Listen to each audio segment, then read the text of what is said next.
Greetings everyone. Today on IC Tales, I'm honored to be a host for Dr. Vineet Aggarwal. Now, he is a medical practitioner and he is an author of three wonderful books, Vishwamitra, Parshu-Raam, and Bharat. The covers of the three books you can see in his background.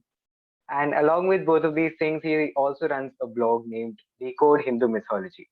I absolutely see him as a bomb of knowledge when it comes to Bharati scriptures, text, history, everything. So let us dive into the interview. Vineet sir, welcome to the show. Thank you so much, Sparsh. I think first of all, let me thank you for your patience because I was a little late in joining the meeting, No worries. but I'm glad you're doing this, and I look forward to an interesting conversation today. Sure thing, sure thing. Okay, as much as I would love to dive into Bharatiya history, but I'll also love to know about your childhood. How did it lead to you being this person, a medical professional and an author as well?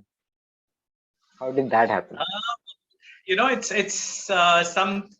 I think it's a mix of destiny and free will. I always find it very fascinating. Whenever people ask questions about destiny and free will, and I see it playing out in our lives all the time. So destiny probably because I grew up in a household where I had the access to religious teachings through my grandparents, and there was a culture of inculcating the Indian ethos in the family as well as the school, because I have studied in a school in Bhavans actually, which actually focuses a lot on Indian culture.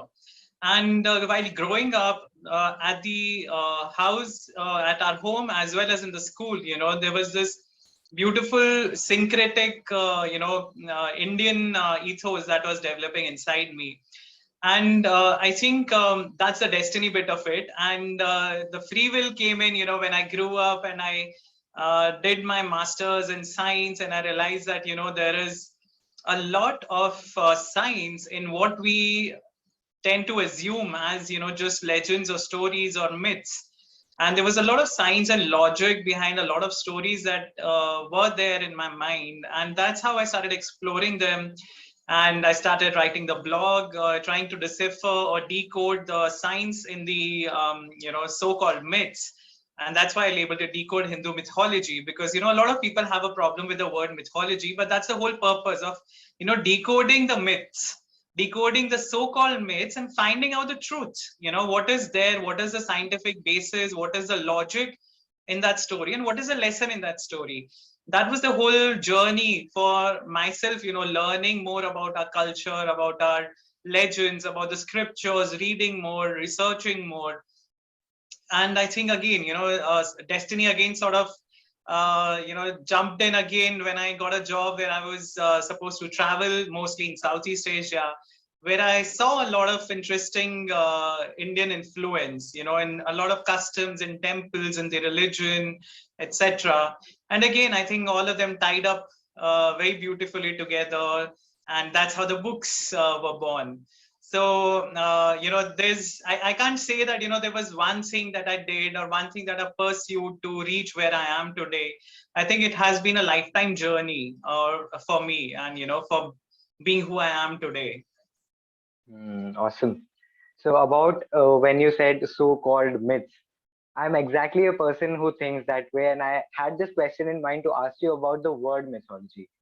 I am sure you make of it, if we take out fact or fiction, you see that as fiction. Because I personally am a person who feels that mythology has come from the word myth, and hence I do not connect our stories of like the Mahabharata, the Ramayana as mythology.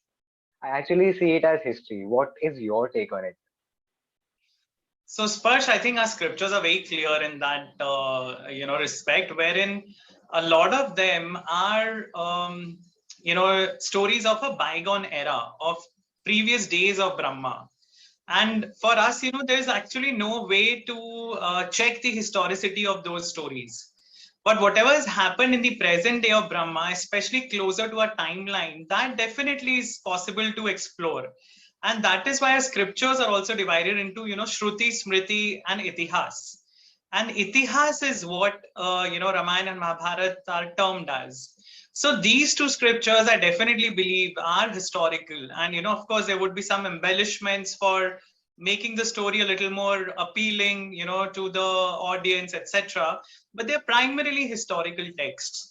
The others, like the Purans, which are based in previous days of Brahma, and some of them are even based in the future.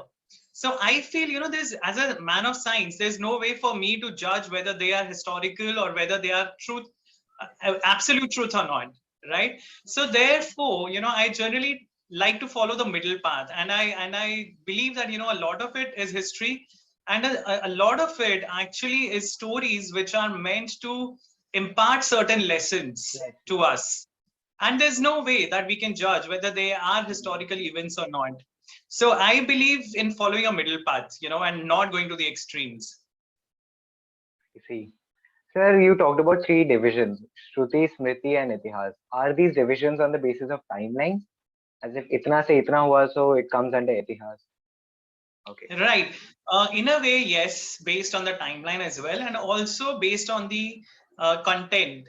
So like the Vedas and their ancillary texts, they are called Shruti because they were heard by the Okay. seers, by the rishis.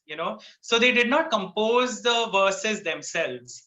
Whereas the later literature, it was penned down, it was composed by somebody, and the Purans are composed by Ved Vyas. All the 18 Mahapurans have been written by Ved Vyas, except Vishnu Puran, which was actually narrated by his father Parashar. So, we know the authors of these Purans. These are people who have written down what happened in the previous eons. So, these were events which were not visualized. These were written down from memory. That is why they're called Smriti. And Shruti is the Vedas and the ancillary texts because they came to the seers as visions. And they were not created by any person. They are called Aparushya because they have come from the Brahman, from the universe. And that's one of the bases of divisions. And Itihas, of course, is the epics, which are primarily Ramayana, Mahabharata, and there's also another text called Harivansh, which deals with the life of Krishna and his dynasty, which is also considered a part of the Itihas. But majorly, the division is based on content as well as how it was written down. I see. Sir, you talked about days, previous days and future days of Brahma. Now, I've seen your videos and you've mentioned that this, like, a creation of Brahma lasts for one day of his, one creation of Brahma. Right. So, the creation that we are living in is the coming of Kalki Avatar and the end of Kali Yuga. Is that the end of his creation for today? No, no, no, no. We are far away from the night of Brahma. We are currently in the afternoon of Mhm. the first day of the 51st year of Brahma. Brahma. So we are bang in the middle. We are in the seventh Manvantar out of 14 Manvantars that are there in one day of Brahma. So we are in the afternoon of the first day of the 51st year of Brahma. Yes. So every morning he starts creating, and at night, everything is dissolved, which was the night of Brahma. And so similarly, these days and nights, they create a day of Brahma, a kalpa, Mhm. Mhm. and 360 days and nights together form 1 year of Brahma. And Brahma's life is 100 years. Mhm. So there is so many times that creation has happened and been dissolved, and so many beings have come and gone. In our own scientific exploration, humans have realized there have been various species in our history in the past that do not exist today, like dinosaurs. So similarly, Brahma has created so many species in the past, and he would continue doing it in the future as well, as long as his life term gets over. I see. Sir, how is this how is this conversion of divine time to human time done? Like, is there any formula for that, or is it there in the scriptures? What do we follow? Yes, of course, of course. It's all there in the scriptures, and that is why we follow this and we believe in this timeline. But it's a little difficult to explain here in a video, But Okay. so I have in my blog, there's an entire page on the description of the Hindu timeline. But broadly, there's, as I said, 360 days of Brahma form a year of Brahma, and his lifetime is 100 years. Now, each day of Brahma, each kalpa is divided into 14 manvantars, which are like the 12 hours of a day, right? So 14 manvantars, and each of these manvantar has 71 cycles of Mahayugs, which is 4 yugs. So Okay. 71 Mahayugs in each manvantar. And each Mahayug has a cycle of 4, the Satya Yug, Treta Yug, Dwapar Yug, and Kali Yug. So the entire calculation comes out of this, So it's quite interesting, and it is a little bewildering sometimes. But I mean, this entire conversion, when you convert it into human years, 100 years of Brahma come out to be about 311 trillion human years. So that's the broad calculation which comes from the scriptures. Wow. Wow. Okay. Moving on from Brahma's creation, sir. I was lucky enough, I would say, in 2018, where we had a school's annual function, and our dance teacher had organized a performance about Lord Krishna's, I'm extremely sorry, Lord Krishna's Vishwaroop. Sir, can you please throw some light on it? तब बच्चा खैर बच्चा अभी भी हूँ, but I still do not know about Lord Krishna's Vishwaroop. What is the whole story about? So I'm sure you would have, come across that Vishwaroop image somewhere, right? Especially when you were doing this performance, you would have seen how it looks. So majorly, what happens is that different forms of the god, they are considered supreme by different sects. And in the Bhagavad Puran and the Bhagavad Gita, Krishna is the supreme god. And when Krishna is imparting that divine knowledge to his friend Arjun, which is known as the Bhagavad Gita, Arjun is still confused, and he's still bewildered by what all he's hearing, because he used to think of Krishna as his friend and a cousin, not as the supreme god. And suddenly there's this guy who he has sort of grown up with or has been friends with, telling him that I am the supreme lord.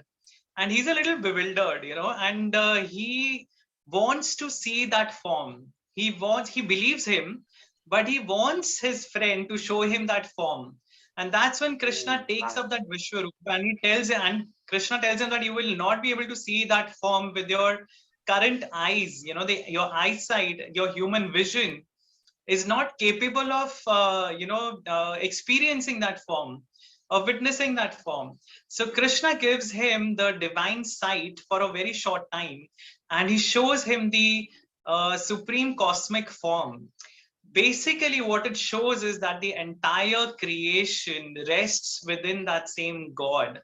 There are different forms of God like Shiva and Brahma and various other gods that become visible to Arjun in that same form.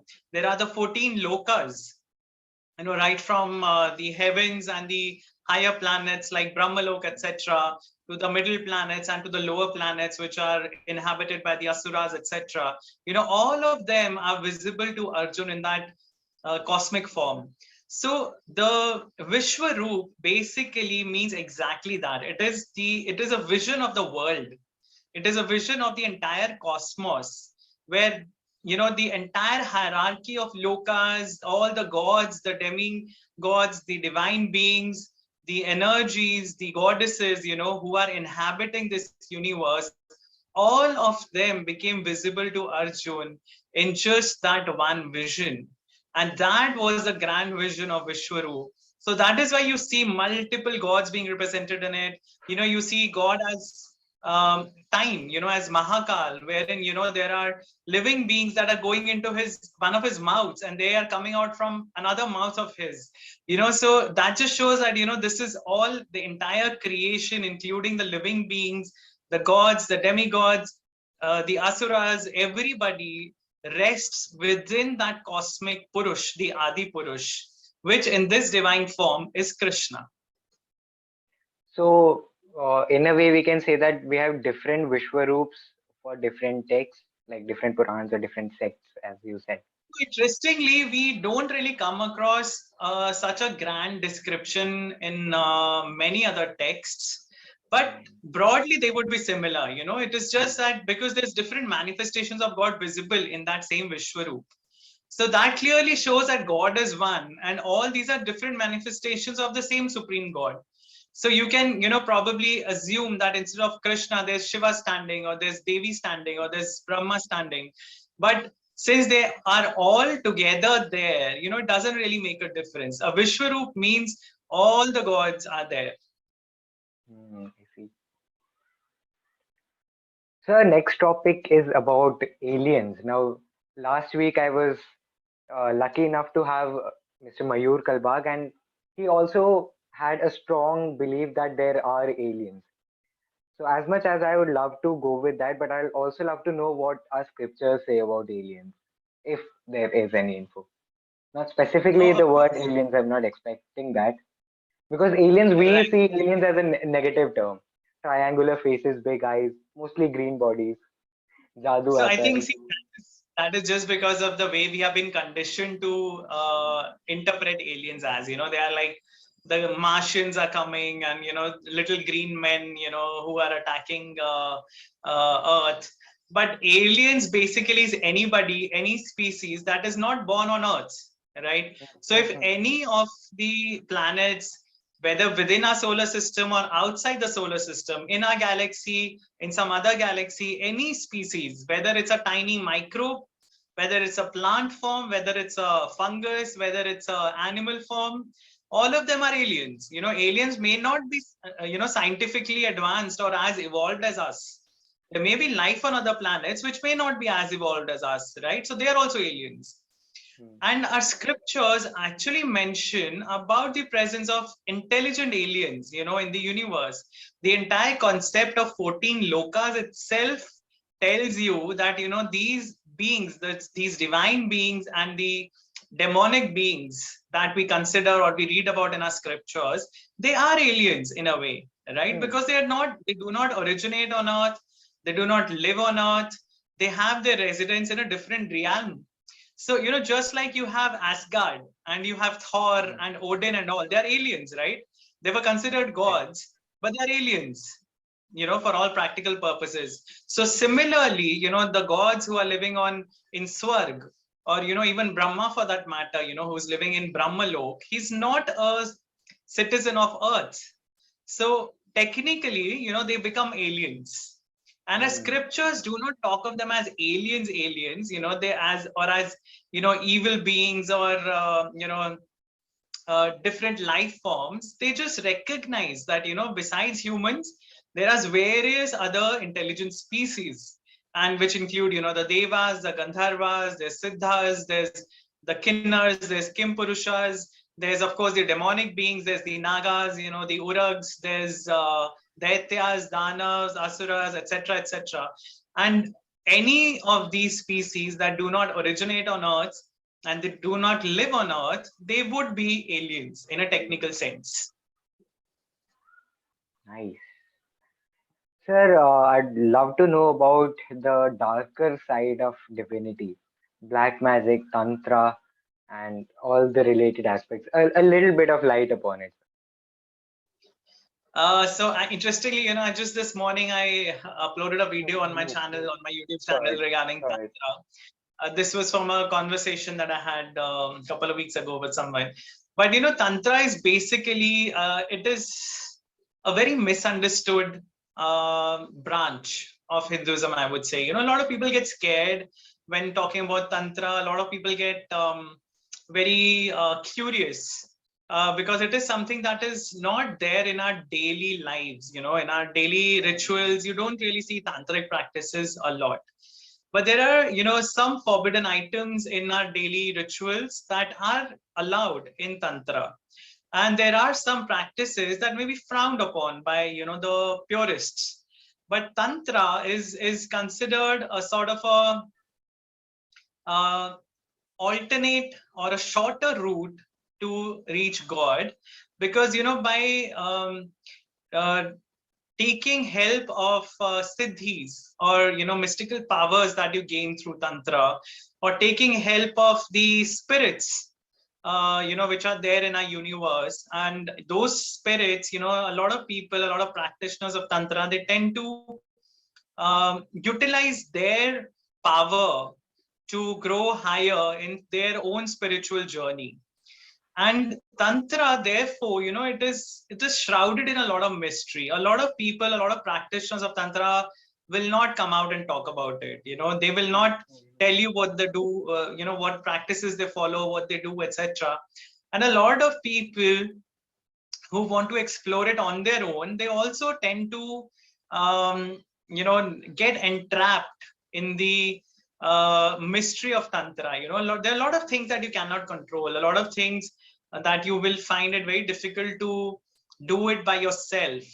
So tantra, I don't really like to talk too much about, but I somehow always get this question. But it is something that needs to be followed in under the guidance of a guru, and it needs to be understood first. And the purpose has to be understood. It is not the gaining of dark powers or dark magic to change your material life. Tantra is a means to achieve salvation, to reach God, in a different way. But when you utilize it for material benefits, it's completely defeating the purpose. And that is when it is, it turns similar to what we call the dark arts, which is not the purpose of tantra to begin with. Okay, so dark arts, in the sense like black magic, where we use some practices to Right, harm someone else. right. And when we use tantra, it's purely for ourselves, for us to reach God. Like, Definitely, yes. sir, what do our scriptures say about death? Like, what happens after death? Any specific mention कि ऐसा ऐसा होता है? Is there a process we go through before our next birth? Oh, yes, definitely. There's this entire description in the Garud Puran of the journey of a soul. And it has to be read to be understood properly. But the, details of how many days a soul takes to reach the court of Yamaraj, how it is taken there, what all does it encounter on the way, what is the fate of a soul, after the judgment from Yamaraj, what are the different kinds of hells, what are the different kinds of heavens where, the soul can be reborn, etc., etc. It's all given there. It can be a little scary when you go through the details, but it's quite interesting. I think it is all there in a lot of detail, and I would suggest going through the Garud Puran to find out what exactly happens. And a lot of people say that you should not recite the Garud Puran inside your house, because it is a little sinister, what all has been mentioned there. But I mean, from an academic point of view, you can definitely go through it and read what's written. But yes, the entire journey of a soul is mentioned there. From a spiritual or a philosophical point of view, the Bhagavad Gita mentions it in very short and clear terms that as soon as a soul leaves a body, it's the journey of the soul. We consider it as journey of our identity. We consider this is my journey. I am Dr. Vineet Aggarwal and this is my journey. But no, the soul has been in various bodies before this. It will inhabit different bodies after this. So it is not my journey. It is the journey of the soul which is within my body. And the Bhagavad Gita tells us that, just as we change clothes, a man changes clothes and discards the old ones and gets into a new pair of clothes. Similarly, the soul discards an old body and enters a new one. So it's all there, but in detail, if you want to read, I think Garud Puran is the book which you need to explore. So what is your sources for getting all these texts? Like, I don't think simply going on Google and searching the name will get you. It's not really that easy, yes, but it's still a lot more accessible today. Just in the past 10 years, I started writing my blog in 2011, and in these past 10 years itself, I have seen a lot of documents become available. When I started writing, when I started researching, there were very few Purans that were available online, and you had to take help from libraries and, published books, that have been published long ago, for the authentic versions. But I've realized that over these past 10 years, a lot of stuff has become available online.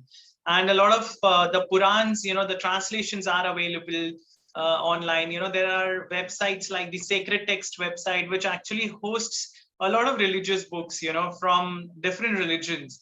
And from Hinduism, it has the original English translations that were done by the Britishers of the Vedas, of couple of Brahmanas, of the Vishnu Puran, and some other scriptures.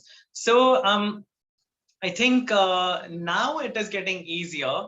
And of course, if you don't find something, if you don't find a scripture, there's always books available. There's always commentaries available on those scriptures. There's also these plain, simple translations, by organizations such as the Gita Press, Gorakhpur, where they have done a tremendous job of bringing out so many translations, plain translations, without any interpretation, without any interpolations. And they made those available, at a very reasonable cost, to people. So, and the good thing is that with internet, you may not be able to Google the text, but you are definitely able to buy the text online, so you don't have to hunt for it in bookstores and, go to the original publishing houses. You can get everything online. So I think it has become a little easier over the years, and at least my job has become easier. And I think it's a good step. It's a good step forward, because a lot of people who might want to read can now read in a more easier way, and they become more accessible for us. Fair enough. Sir, I wanted a message from you for the youngsters who I see personally on social media, that they discard our stories as mere myths कि यार ये तो फालतू बातें कर रहा है, कुछ हुआ थोड़ी था असली में.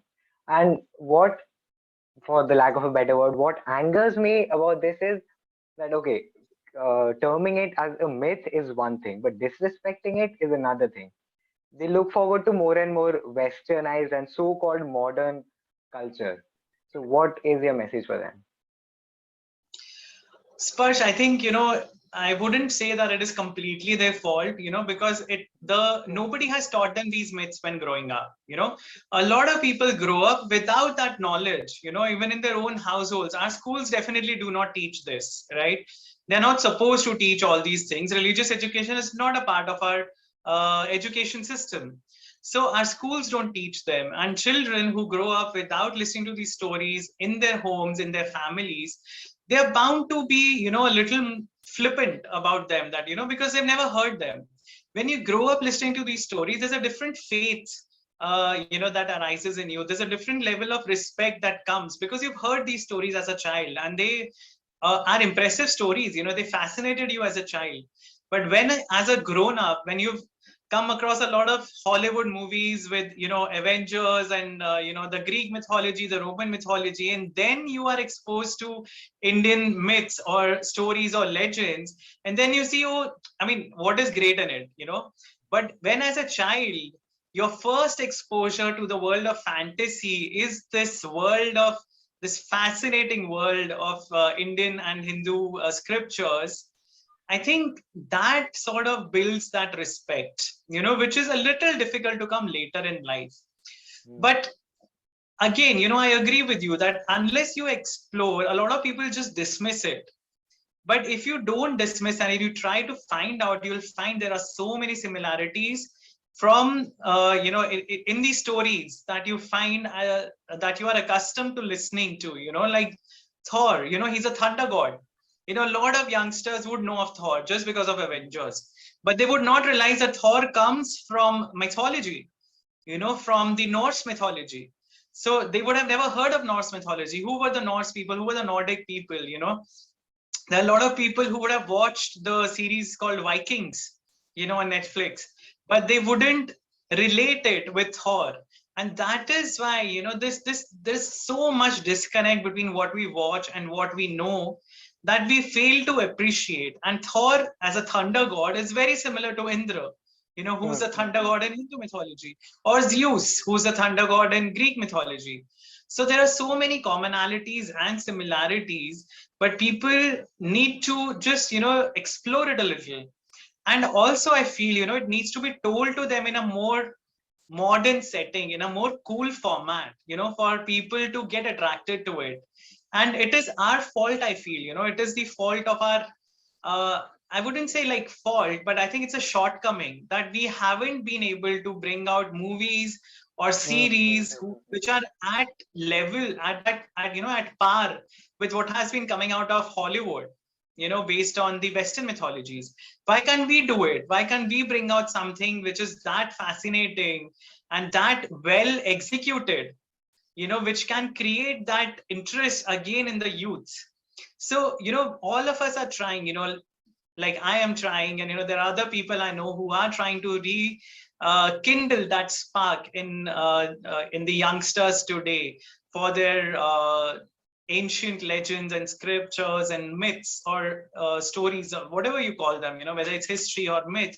They are Indian stories, at the end of the day. It doesn't matter what religion you practice today. These are the stories that were told by your ancestors. These are the stories that have shaped India. They have shaped Indian history. They have shaped the lives of millennia of people, who have been living in our country for thousands of years. So they definitely deserve some more respect and some more indulgence, rather than just dismissing them offhandedly. So I feel, there is a change that is happening, with youngsters like you. And I interact with so many, 20, 21-year-olds, who are trying to explore their heritage and their history and their culture. And I think you guys are doing a great job, for bringing it out for a bigger audience. So I feel, the change is happening. But it's also a responsibility of a lot of us, a lot of people who read and who are interested, to spread the word, to introduce people who don't know about their history, to introduce them, again to their heritage, and how cool and how amazing the stories are, which are just not there out in the public. We're just not aware of them. There's a whole treasure of stories which is lying to be explored, whether it is for series, whether it's for movies, whether it's for books. There is a whole treasure trove, of interesting legends and stories that is there to explore. There was recently this web series named Legend of Hanuman on Disney Plus Hotstar that had got a decent bit of viewership. It came out in 2 seasons and more are pending. So of course Yes, there but is. so Sparsh, what happens is that a lot of people are still playing it very safe by venturing only into Mahabharata and Ramayana. So they would either pick up characters from the Mahabharata or the Ramayana, and most of the books that you find, it's called the mythofiction category, because a lot of it is fictionalized and a bit of it is based on the scriptures. So in the mythofiction category as well, you would find a lot of books only on characters from Mahabharata and Ramayana. There are very few books that have been done on other characters, and that is the reason, that was my reason to pick up characters who are who just come or feature in the Mahabharata or Ramayana maybe once or twice, but their story is completely different. Vishwamitra does not enter Ramayana again after taking Ram and Lakshman to the forest and to the Mithila. He doesn't enter the Ramayana again at all, but he has such an important function in giving Ram the knowledge of divine weapons and taking him to Mithila, introducing him to Janak, and his subsequent marriage with Sita. Similarly, Parshuram appears in Mahabharata just for a bit, when he's teaching Karn, or when he's fighting with Parshuram, and very few. And in Harivansh also he appears once, when he actually a couple of times when he meets Krishna. So, but again, these are very minor portions of their own lives, And Maharaj Bharat, his descendants are the ones who fought the war of Mahabharat. The Kauravas and the Pandavas are actually, they belong to the Bharat tribe, which originated with Maharaj Bharat. So that is why I deliberately picked up people and characters that were not very well known. And I really wish, a lot more people. There are so many characters. There's so many characters that I cannot tell you. You just pick up any Puran and you'll find so many fascinating stories. There is so much that can be done. There's so many books that can be written. There's so many series can be made. And I feel, our industry needs to be a little more adventurous and a little more, inquisitive in finding out what all is available and bringing it out to the public. 100%. About the books, sir, uh, how did the thought first come in? And how was the process of making the thought into a physical reality? The book. The book, So I should say. uh, it wasn't very easy for me, Sparsh, to be honest, because I was doing articles, I was doing scientific articles, which was more according to my bent of mind. I'm a very scientific and logical person in life otherwise, and so that's why the articles that I did for the blog, they came very naturally to me because I was exploring, the hidden concepts. But doing a book and creating a story needs a different set of skills. You need to be able to turn that science into a story, and turn that, basic principle. And I think that kind of also gave me an insight into how the Purans, etc., were written, or how the epics were written. Because, there was definitely some historical event around which, these stories were woven. But to create a story that would interest the audience, that would be remembered by the audience, you need to embellish it a little. You need to use your creative liberties. For example, I'll just give you an example of the Ramcharitmanas. It differs vastly from the Valmiki Ramayana. Various important events that are mentioned in the Ramcharitmanas, they did not ever happen in the Valmiki Ramayana. There is no Lakshman Rekha in the Valmiki Ramayana.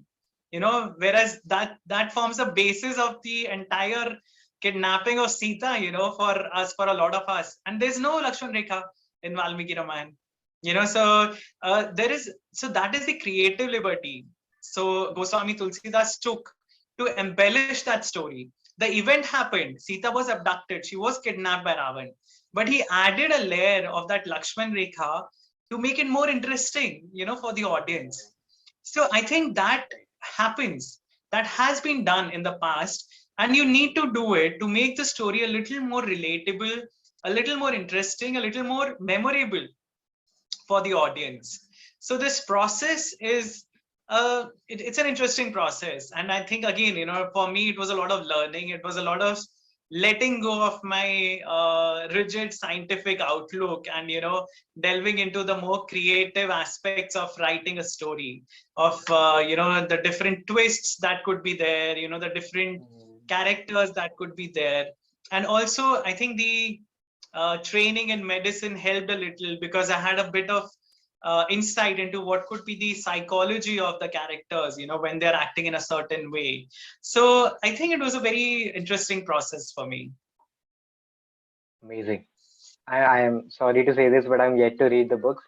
But for sure, this month two books are in pipeline. One is Parshu-Raam and one is India, that is Bharat, that is by J.S. Deepakji. So these books for sure this month will be done, and then will be in June because 2 months I'll be busy with my boards and everything.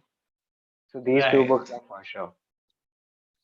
So just one last question for you. If someone needs to get into the whole thing of ancient scriptures, ancient texts, he wants to read them, he wants to kind of reproduce it for the latest audience, where should the person start? Is there anything which you would suggest? So, see, there is a lot of literature that's available, Sparsh. But I feel, you have to base it on one of the Purans. I think if you want to create something new, it's best to pick up one of the Purans and, use that material to create something new, because you have to have sort of a background. You have to have a what do you say, an environment to put those characters in. So the Purans provide you that kind of an environment. They are very holistic in their approach because they talk about creation, They talk about the dissolution. They talk about the manvantars. They talk about the genealogies of kings who have come, in the past. They also talk about a lot of events that have happened, not just the avatars, but normal people, kings and queens and, demons and rishis. And there's a whole lot of data that is available in each of the Purans. So I would suggest, picking up one Puran, immersing yourself into it, and then finding, that inspiration to create something new. Because based on all that data, all that information, you would be able to visualize it better. If you just go about it in a very superficial way, you hire somebody to do your research, you listen to somebody, talking, and then you start preparing your, designs and your set, etc. I think that's a very incomplete way of doing things. If you really want to bring it out to the modern audience, you have to first understand what the ancient people have written down and how you can relate it to the modern audience and, bring it out in a new way. And, again, that's what I've tried to do in my books, because I couldn't have told that story in the same way to the modern audience. It's a completely different set of people. It's a urban English speaking audience which has had education in science, in history, etc. And it's very difficult to narrate those stories in the same age-old way. Stories have to be reinvented with every age. The way our parents used to, the movies that our parents used to watch, we can't watch. We can't enjoy those movies today. Maybe once in a while, but the kind of songs that we listen to, the kind of music, the kind of series we watch, the kind of activities we do, it's very different from our parents' generation. So every generation, the stories need to be retold in a way that makes it relevant for the modern audience, but to ensure that you are not uh, introducing something false in the narrative. You need to know the basic story, basic plotline, basic characterization perfectly first. So I would advise, read at least one Puran properly, and then you will be in a better position to create something new. Okay, that will be really helpful for me, because getting into this whole thing was like probably, what should I say, a dream or a field of interest for me since the past 2 years or so. So this Okay. is going to be really helpful. That had to be all for today's conversation. It was amazing talking to you. Like, Thank you. uh, Likewise, pleasure is all mine. And I wish you all the best for your exams, for your upcoming exams, and all the best for exploration of the scriptures, after you're done with your exams. especially the part where we talked about Brahma's creation, that was heavy. Really loved it. Not just that, the So the whole details, conversation.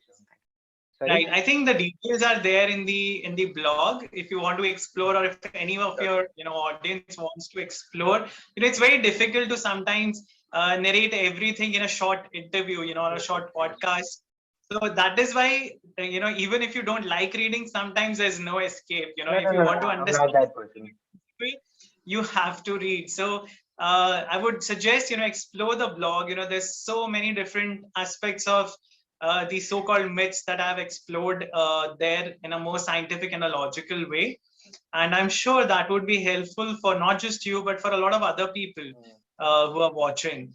And I am accessible on all my social media accounts. So if anyone, Will be in whether touch. you or anybody who's watching, has any questions, please feel free to write to me. And I would try to help in whatever way possible. 100%. Thank you once again, sir. Thank you so much.